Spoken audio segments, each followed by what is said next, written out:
Bonjour tout le monde, mon nom c'est Chinyoka Wakudibwe, je suis congolais de Kinshasa, je viens de Lubumbashi et je vis en Afrique du Sud, ça fait maintenant 10 ans. Si j'ai fait cette vidéo, c'est parce que je fais face à l'injustice dans ce pays. Le gouvernement sud-africain incapable de prendre ses responsabilités ou prendre une décision face à ma situation. L'ambassade congolaise, très limitée pour intervenir dans les situations dans lesquelles fait face nos compatriotes congolais comme d'habitude. L'incapacité commence par le président jusqu'à tous ses collaborateurs.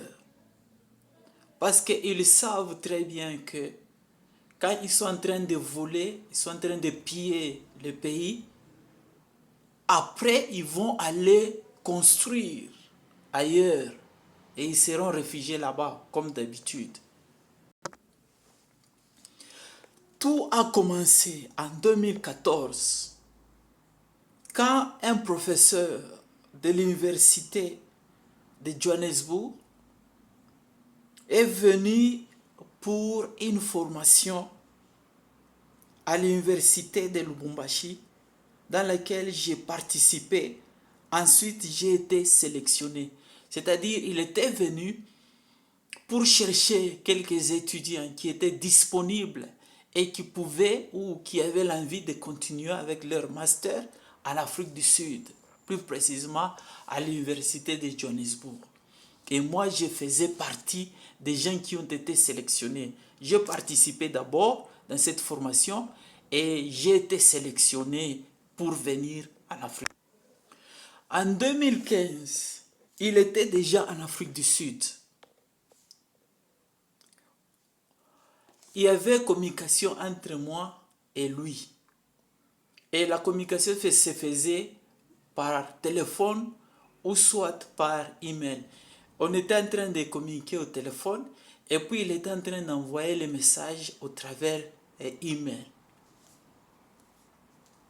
J'étais enregistré comme étudiant de l'université de Johannesburg à partir de mon pays, précisément à Lubumbashi. Le professeur m'avait envoyé le numéro d'enregistrement de l'étudiant à travers email, mais je n'avais pas la lettre de recommandation de l'université. Il m'a dit qu'il était très occupé. Alors moi je devrais faire de mon mieux pour que je quitte RDC, Lubumbashi, et que je vienne en Afrique du Sud. Il y avait des petits problèmes et des petits détails que lui, le professeur, devrait fixer lorsque moi je devrais être ici. Et il m'a rassuré que 3 de mes collègues sont déjà ici et sont en train de faire quoi? D'étudier. J'ai fait l'application de visa avec la lettre de ABC International pour avoir mon visa et venir en Afrique. Et j'avais même les billets d'avion que j'avais déjà payé. Et maintenant, il y avait un problème parce que j'avais déjà commencé le processus et on était en communication avec le professeur. Il m'a dit maintenant que je fasse un effort ici parce qu'il était un peu occupé. Et alors, moi, je n'avais personne qui devrait me recevoir. Alors, c'est lui qui m'a dit de faire tout et de faire tout. Dès que je serai ici, il va finaliser avec des processus d'enregistrement et même location.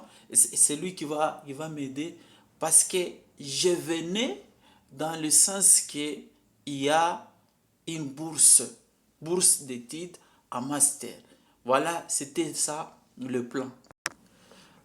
Alors, je me suis rappelé que j'ai travaillé à un guest house où j'avais reçu un pasteur congolais qui vivait en Afrique du Sud. Alors, il venait là avec un groupe d'autres pasteurs qui sont à Lubumbashi. Un de ces pasteurs s'appelait Désiré. Et alors, lorsqu'il y a eu ce problème de voyage, je suis allé le voir pour demander s'ils peuvent me donner juste une semaine selon les précisions du professeur Kalonda. C'est lui qui avait le dossier, mon dossier à main. Je lui ai dit, si l'église pouvait me recevoir juste pour une semaine et que je finalise avec tout le processus d'enregistrement et même de logement. Et quand je suis parti le voir, le pasteur Désiré n'était pas d'accord du tout. Il ne voulait pas à ce que moi je vienne ici parce que lui pensait que lorsque je vais venir ici, je serai pris en charge par l'église et les Congolais qui sont ici vont s'en charger de moi. Alors j'avais un plan réellement qui est réel et qui m'amenait de mon pays vers ici. Alors quand je parlais au pasteur, il m'a demandé d'abord de montrer le passeport et le visa. Quand il a regardé, c'est un homme d'affaires, il a regardé, le visa était authentique, c'était un bon visa parce que lui connaissait déjà et puis les gens de l'Afrique du Sud le connaissaient. Et il m'a demandé beaucoup de preuves. Je lui ai montré les différents messages que je recevais venant de l'Afrique du Sud. Je lui ai montré même les numéros pour étudiants. Ces numéros qui montrent vraiment que je suis enregistré à UJ. Il n'était pas d'accord que lorsque je lui ai montré 2500 dollars en liquidité, à ce moment-là, il était d'accord. Et il m'a donné l'adresse, c'était numéro 36, Derby, Bertrams, Johannesburg. C'est là où je devrais arriver. Et le même jour qu'il m'a donné les numéros, l'adresse, c'est le même jour que j'ai pris le vol de Lubumbashi à Johannesburg. Et je suis arrivé le même jour ici à Johannesburg. Quand je suis venu, je suis parti directement à l'université. On a fait, il y a quelques compatriotes congolais qui m'ont aidé jusqu'à aller à l'université. Et effectivement, mon nom était dans le système, mais le dossier était incomplet.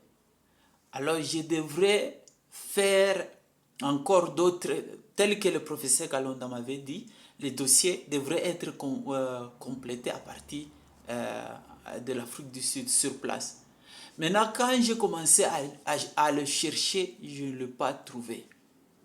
Mais il y a une même précision, comment même montrer les bureaux où il était, mais il n'avait jamais été présent jusqu'à tel point les choses ne marchaient pas. Je ne l'ai jamais rencontré, je ne connais pas là où il ne m'a jamais cherché et il ne m'a jamais appelé. Et jusqu'à aujourd'hui, je vous parle, je n'ai jamais été en contact avec le professeur Kalonda. Le professeur Mwamba, le chef de département, à ce temps-là, c'est lui qui m'avait reçu. Il a vérifié dans l'ordinateur et la liste qu'on lui avait montrée, mon nom était là. Et maintenant, il m'a dit, comme je suis venu, parce que je lui ai montré les billets d'avion, les dépenses que j'ai faites, toutes les dépenses que j'ai faites, il a montré réellement que j'avais réellement la volonté de continuer avec le programme. Et il a vu réellement que j'étais sérieux. Non pas à cause de ça, mais par rapport au comportement de nos frères ici au pays. Et effectivement, je suis venu pour les études. Rien d'autre. Et il m'a reçu, il m'a dit, s'il faut que je t'aide, pas cette année 2015, je vais t'aider l'année prochaine, 2016. Fais quelques petites choses que je vais te montrer à faire. Tu dois changer ton passeport et tu deviens réfugié. Tu dois faire les qualifications sud-africaines.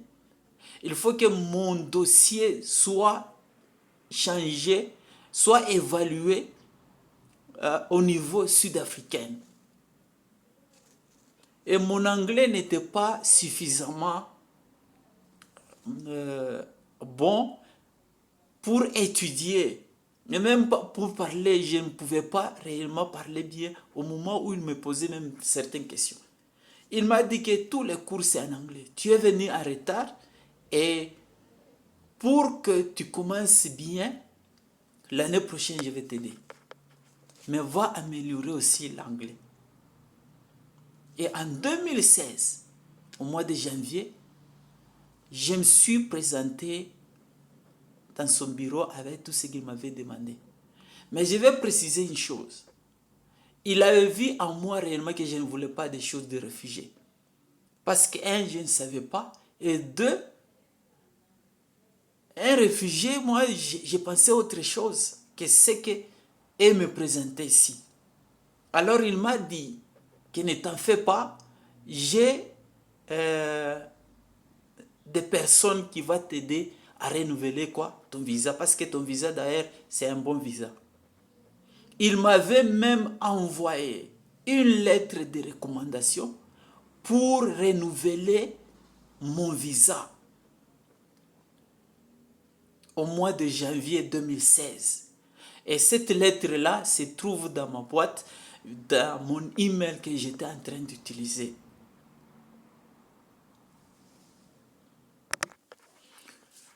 Et directement dans ce mois-là, j'ai participé au cours d'entrée. C'est le cours d'évaluation. Et il m'avait même promis que, parce que le programme dont il était question, il y avait beaucoup de probabilités et beaucoup de mathématiques. Alors que l'économie que j'ai fait à Lubumbashi, il n'y avait pas beaucoup d'heures de probabilités et de mathématiques. En soi, c'est un programme de statisticiens. Il y a beaucoup de statistiques là. Il y a beaucoup de mathématiques. Alors, chez nous, en économie, plus précisément gestion financière au pays, il n'y avait pas beaucoup de probabilités et il n'y avait pas encore beaucoup de mathématiques. Mais il a dit ceci, que si je constate que tu ne vas pas bien commencer, tu ne vas pas bien se retrouver, je vais te changer. J'ai des collaborations ici dans notre département et je vais t'introduire au département de développement. Ce que tu vas faire. J'ai vu que tu as des volontés. Tout ce que je te demande, tu le fais. Je vais le faire. Ne t'en fais pas à propos des papiers des réfugiés. Garde ça. Il m'a envoyé même une lettre, professeur Mwamba de UJ. Quand je suis rentré, d'abord, mon dossier ne me permettait pas que je reste encore une semaine comme je les avais dit. Je suis allé les demander s'ils pouvaient me permettre jusqu'à l'année prochaine. Et nous avons parlé à propos de l'argent. Et le monsieur, son enfant spirituel, qu'il m'avait présenté, d'abord pour le premier jour que je suis arrivé, il a refusé de me recevoir. C'était le pasteur Marc Diango qui l'a convaincu que reçois-le. Et d'ailleurs, on nous a dit que ce n'est pas gratuit, il va commencer à payer la chambre. Tu ne sais jamais. Après 2 heures, Augustin Moulongo a accepté. Il a dit qu'on ne lui avait pas informé qu'il y a une personne qui viendra. Voilà pourquoi il ne voulait pas de moi. Le pasteur Marc Diango lui a dit de me recevoir. Après 3 mois, ils ont failli me chasser pour des raisons inconnues. Je leur ai dit que j'ai un peu d'argent. Si ça ne marche pas, je vais rentrer. Mais je vais parler avec qui? Avec le professeur Mohamed. Toutes les informations que j'étais en train de transmettre au pasteur, croyant que c'est un bon pasteur. Je ne pouvais pas jamais penser que plus de 80% hommes sérieux ici en Afrique du Sud, ils sont moins sérieux. Les gens qui ont des Bibles ici, on voit comme s'ils sont sérieux. Ils ne sont pas sérieux, ce sont des gens moins sérieux.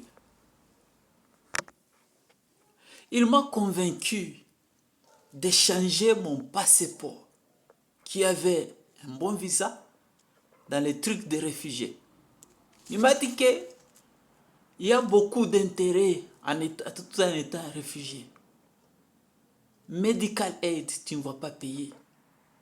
D'autres frais, tu ne payeras pas. Hôpital ici, quand tu es réfugié, tu dois partir, on ne va pas te demander l'argent. Quand tu as le passeport, tu dois commencer à payer double. Toute une liste de points qui sont liés à un réfugié, des points importants qui sont liés à un réfugié. Et alors il m'a dit ceci: pour que tu sois accepté comme un réfugié, c'est pas comme ça. Je vais te présenter une personne, mon fils spirituel. Il va t'écrire une bonne histoire qui va te pousser à être accepté. Et quand il m'a présenté, c'était Benjamin, et qui était aussi ami intime du professeur Mwamba. Il a rédigé une histoire pleine de mensonges que je ne pouvais pas réellement accepter. Pour des précisions, j'ai été parmi les enfants qui ont étudié la Bible, le groupe biblique universitaire.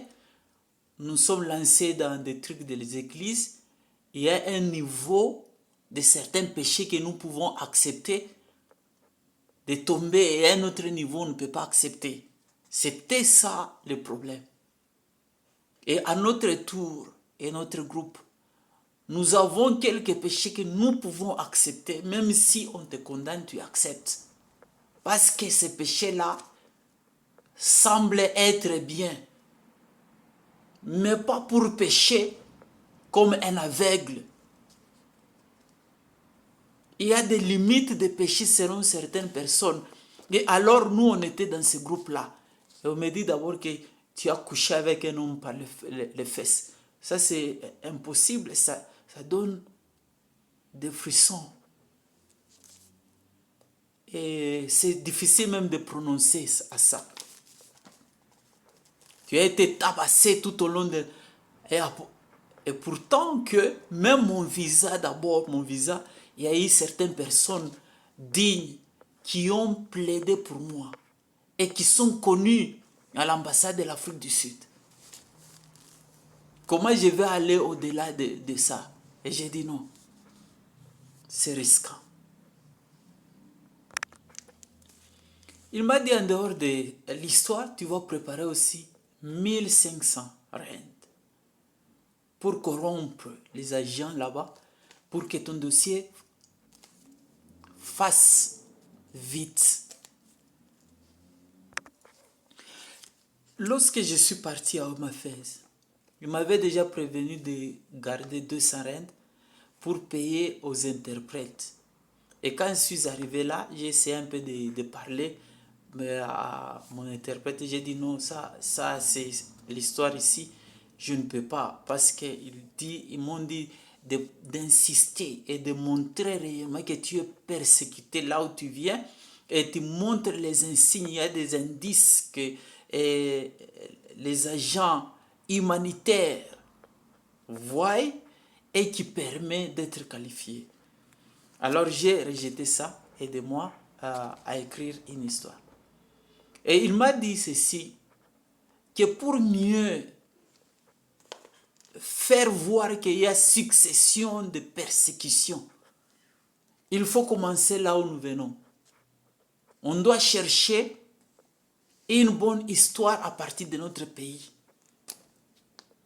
Première des choses, il a commencé à faire, il est entré à l'internet, il a commencé à regarder là où il y a des troubles, là il y a des problèmes, il y a des guerres, là où il y a un problème qui est qualifié comme persécution qui peut te permettre de quitter le pays vers un autre pays. Et nous avons commencé, j'ai dit non. Alors si c'est comme ça, je lui ai montré ce que je faisais là, les trucs de constitution, parce que l'année que je venais là, il y avait des problèmes déjà de constitution, qu'on ne voulait pas que le président Kabila change la constitution. Et alors, il y avait des tendances que le président change la constitution.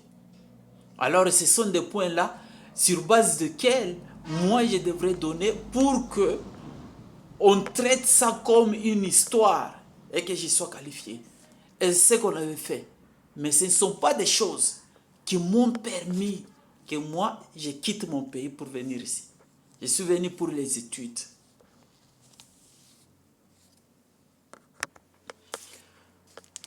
Ils m'ont présenté un Congolais qui travaillait d'abord là-bas et qui ne travaille pas.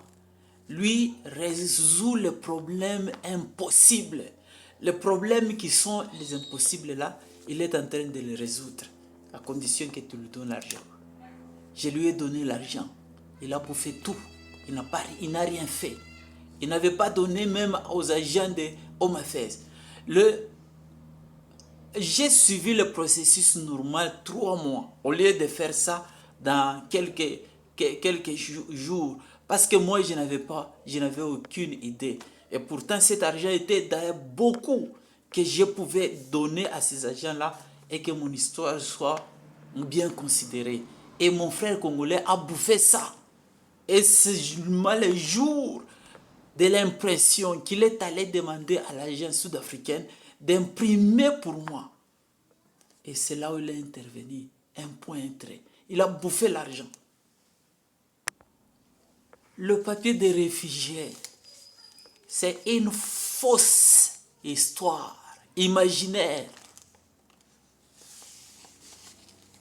Mais du moins, comme il y a des problèmes là, ce sont nos frères qui sont là-bas, sont en train de prendre le problème. Et ceux-là qui n'ont jamais piétiné le pied là où il y a des petits problèmes là, des coins là, sont en train de vivre bien. Nos frères africains, à qui nous avons confiance, ou bien on se dit, nous sommes les Africains, tous nous sommes noirs. Ils se réjouissent du malheur des Congolais là-bas. Parce que, en voyant le problème là, ça les met à l'aise. Parce qu'ils se sont présentés comme les réfugiés de la RDC. Là où on connaît, il y a des troubles. Alors que la plupart des troubles qui sont là-bas, ce sont nos confrères, compatriotes noirs qui sont en train de donner l'argent, qui sont en train de protéger ces petits groupes de rebelles là-bas. Ils les sponsorisent pour que la guerre continue et que les autres Africains, Congolais, doivent rester bien ici comme réfugiés. Ils m'ont convaincu, ils m'ont dit ceci. Tu vois, le pasteur Jérémie, il est apôtre. Au moment où il partait au pays, il était en même temps réfugié ici. Quand il veut partir en Europe partout, il utilise le passeport de réfugié. Pour qu'il soit considéré comme réfugié, on les traite comme réfugiés et puis ils bénéficient de tout comme réfugiés. Alors, tous on vient de Lubumbashi et d'autres viennent de places. Comment se fait-il qu'un réfugié, que nous on voit au pays, en train de souffrir, avoir la force de traverser toutes les frontières et passer et venir ici, ou aller en Europe, aller même en Australie, nos confrères.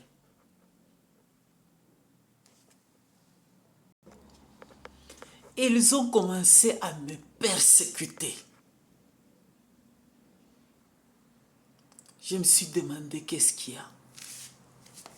Ils m'ont fait du mal. Jusqu'à aller utiliser Benjamin, qui était d'ailleurs le fils spirituel à l'apôtre Jérémie, et qui était ami intime au professeur Mwamba, de me disqualifier du programme de master que j'avais comme objectif ici en Afrique du Sud. En disant que j'ai l'appel de Dieu et en utilisant beaucoup de choses, de mensonges. Ils ont utilisé des trucs que moi je ne pouvais pas comprendre. Et ils ne se sont pas limités à aller mentir chez le professeur Mwamba.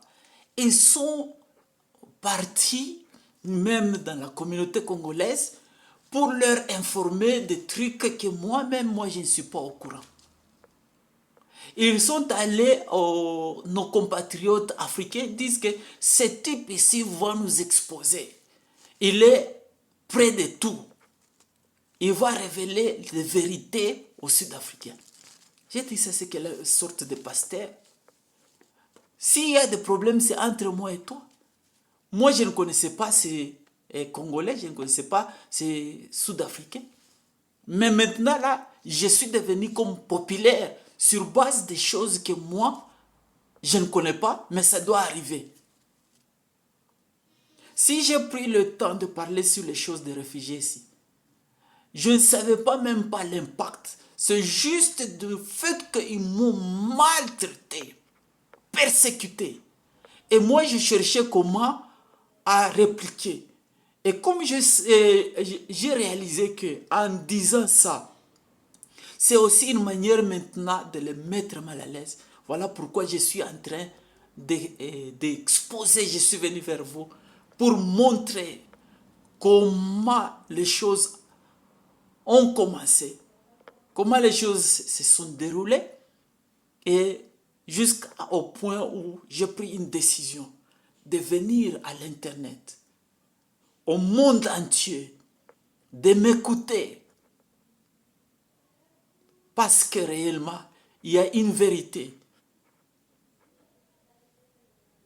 dans tout ce qui se passe ici. Le problème avec nos compatriotes africains, c'est que moi, je ne pensais pas qu'ils sont aussi de l'Est du pays. Quelqu'un qui vient du Ghana, il vient pour rester bien ici, il doit présenter la souffrance du pays pour qu'on lui donne le papier au nom du pays et qu'il reste ici en Afrique du Sud au nom du pays.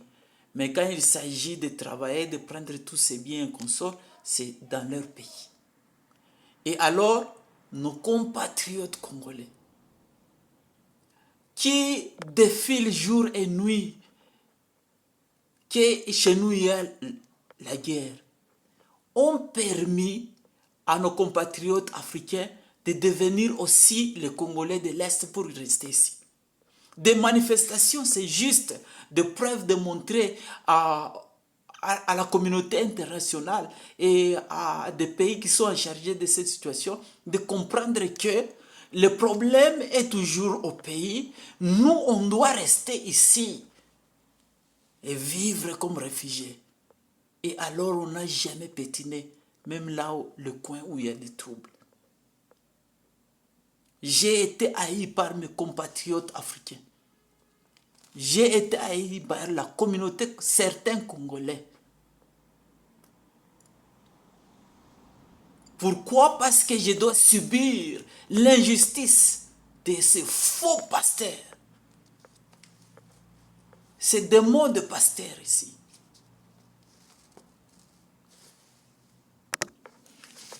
J'ai pris beaucoup de choses, d'éléments. Je suis parti à la police, au gouvernement, pour dénoncer tout ça. J'ai demandé l'intervention d'une chaîne, une chaîne nationale, SBC. Ils m'ont demandé de preuves. Je les ai envoyées. On était en communication. Quand je les ai envoyés, ils ont reçu des messages de la présidence de ce pays pour ne jamais me permettre de parler.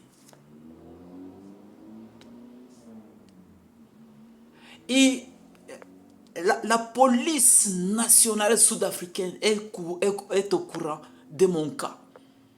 Parce qu'il y avait un policier, Thabo Ndjele, qui m'avait donné un email pour envoyer les trucs dont j'avais à parler. Et même lui, Thabo, là, j'avais parlé beaucoup de détails. Et même des choses que je me rappelais, des fois je ne me rappelais pas. Et quand on parle, je me rappelle parce que ça fait 10 ans. Des souffrances, des calvaires qui ont d'abord créé par mon peuple, ma communauté. Juste une précision. Ils savent déjà, mais je n'ai jamais eu l'appel de qui que ce soit pour venir me poser des questions.